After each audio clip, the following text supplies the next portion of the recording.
Hello, this is Charles Lenart. I think I'm gonna brand myself for this channel as the frugal baller. The idea is that you can live a really good life and enjoy high quality things without spending much money. So let's see how this goes. Today I'm gonna make bone broth, which is a very nutrient dense thing. I'm gonna do some cooking shows as part of this channel. Just little things that I like to cook that are very inexpensive and nutrient dense.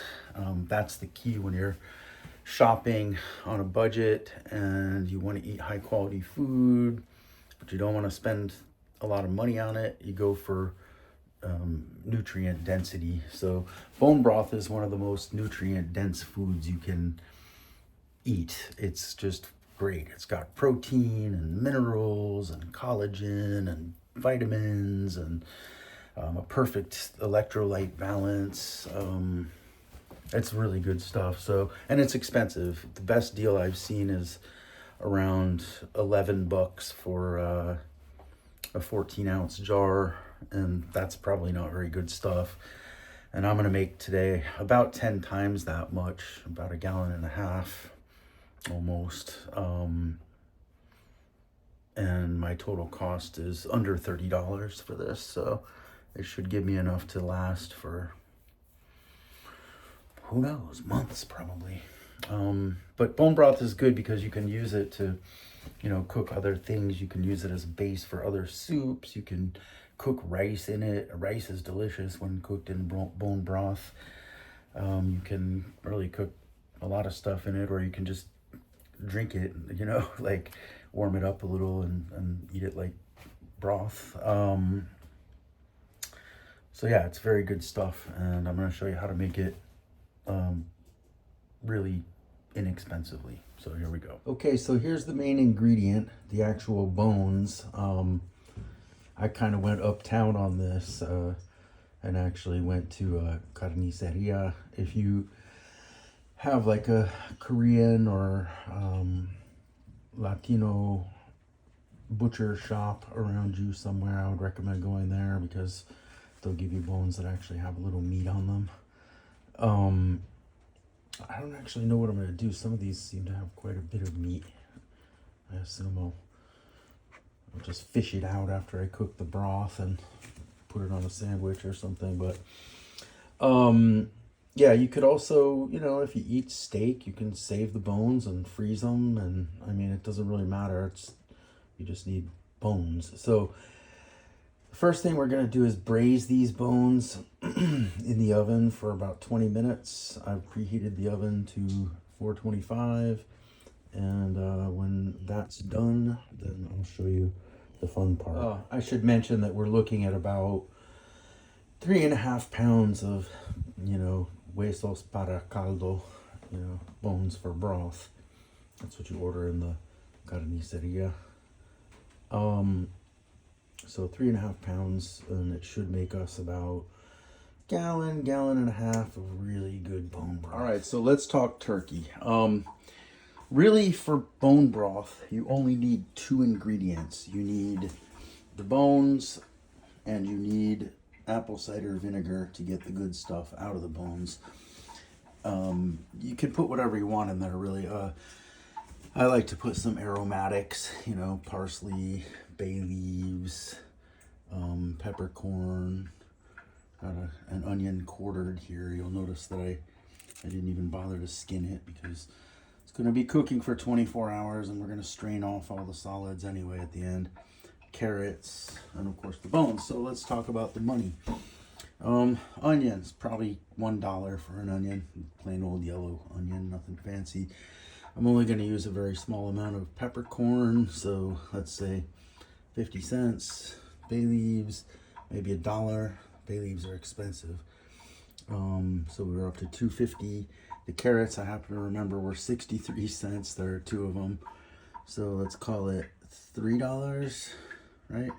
1, 2, 3, yeah.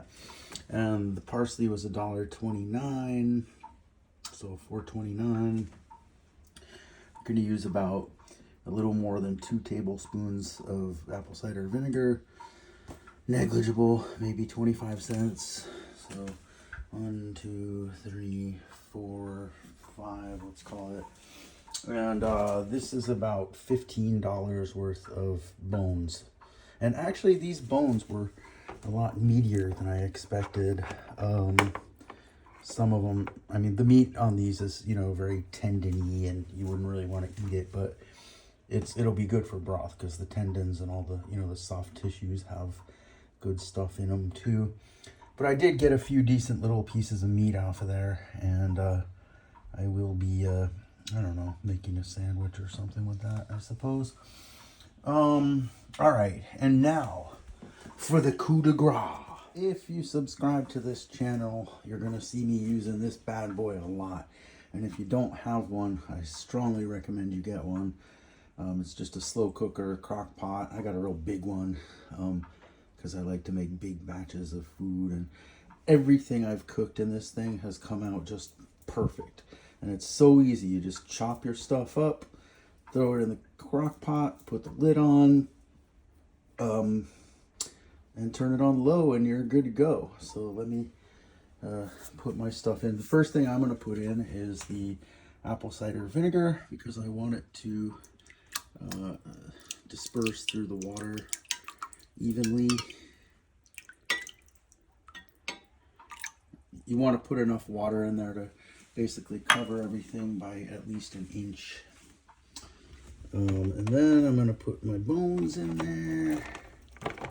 Just do it by hand. My hands are clean, doesn't matter anyway because it's going to cook for about 24 hours.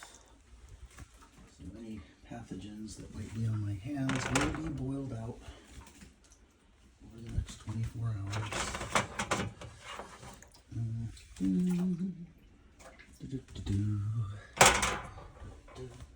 This is a piece of meat that's just too tendony. Not even good for a sandwich. And then we'll take our other stuff and throw that in there. Hang on. As you can see, I'm working with a very minimal kitchen. I don't even have a proper counter. Okay, so let's see how this shot works. So I'm gonna just put my other stuff in there. Few bay leaves, a little bit of peppercorn.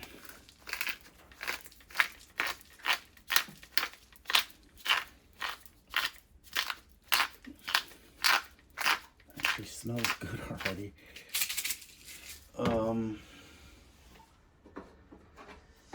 The bones are in there. What am I missing? Oh, the vegetables, of course. So put our parsley in there. Oops. And just kind of, ooh, this is going to be good. And then we'll put our carrots in there.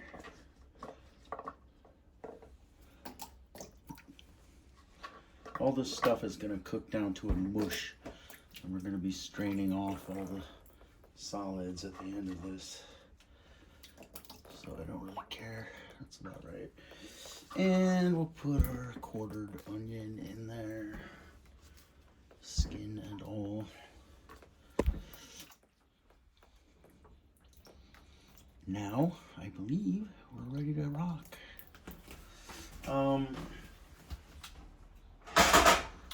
Yep. So, you know what? Let's go with a little bit more peppercorn. Do I have fresh garlic? Garlic might be in there too. But, garlic powder. Happy medium. Put a little garlic powder in there. Normally I would just chop up a clove of garlic, but I forgot to, so garlic powder will have to do. And give it a stir. Yeah, I'm using the measuring cup to stir. I don't think there's a law against that. Like I said, crock pot cooking is super easy cleanup. And boom, put it on low. check the time. It is 3:46, so we will reconvene here at 3:46 tomorrow, and we will have delicious bone broth. And that's all there is to it. Okay, it is, oh, it's a little after 3:46, so we got a little longer than 24 hours. We'll just turn it off there. And let's see what we got here. Oh yeah, baby. Oh, that smells good. Oh, baby. Oh yeah. Okay, so I'm gonna spare you the whole process of straining it because it's gonna take a while due to my limited kitchen equipment, but it will go something like this. I'll just dip my measuring cup in there and put it through this little strainer into the mason jar.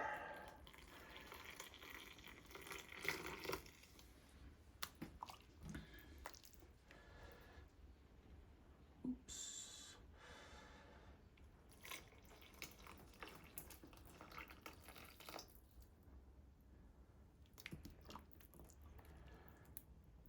That parsley's a pain, but it's all right. Looks like that's... You don't want to fill these all the way up, by the way, because I'm going to be putting some of them in the freezer, and if I put it in the freezer all the way full, then you know, it could explode because things expand when they freeze. So we'll just, yeah.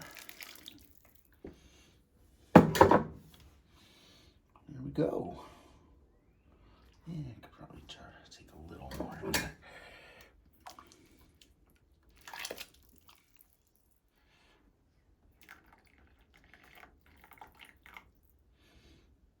Actually, I'm not going to put this in the freezer. I'm going to put it in the refrigerator, so that'll be fine. All right.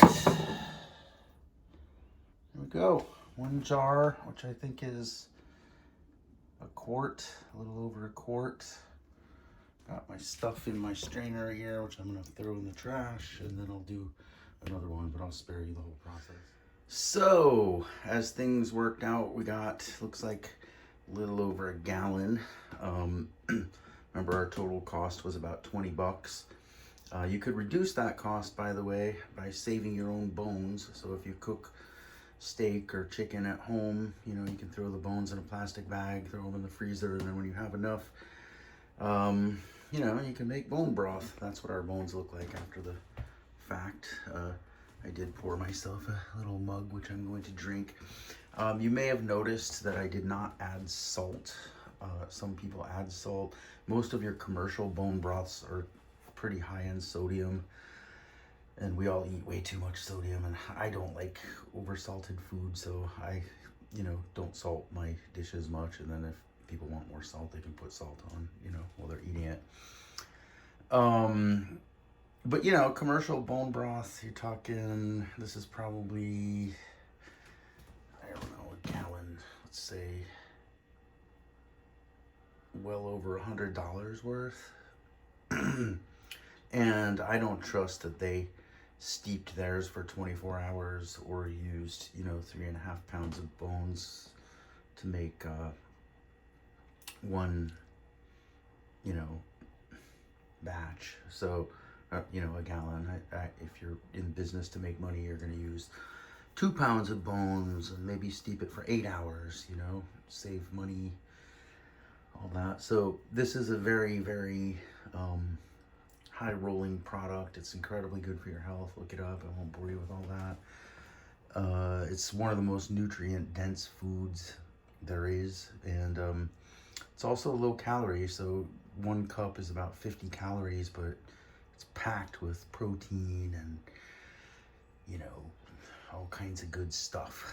You know, I won't bore you with all the nutritional benefits, but yeah, so there it is. Bone broth, homemade, very easy cleanup too. Basically, yesterday we had, the cookie sheet, the cutting board, the knife, and that's it. Today we've got the pot, the crock pot, which is easy because nothing sticks to it. I guess these tongs, the measuring cup, and the filter thing. So super easy cleanup, super easy prep, and high quality product at the end of it. I hope you enjoy it.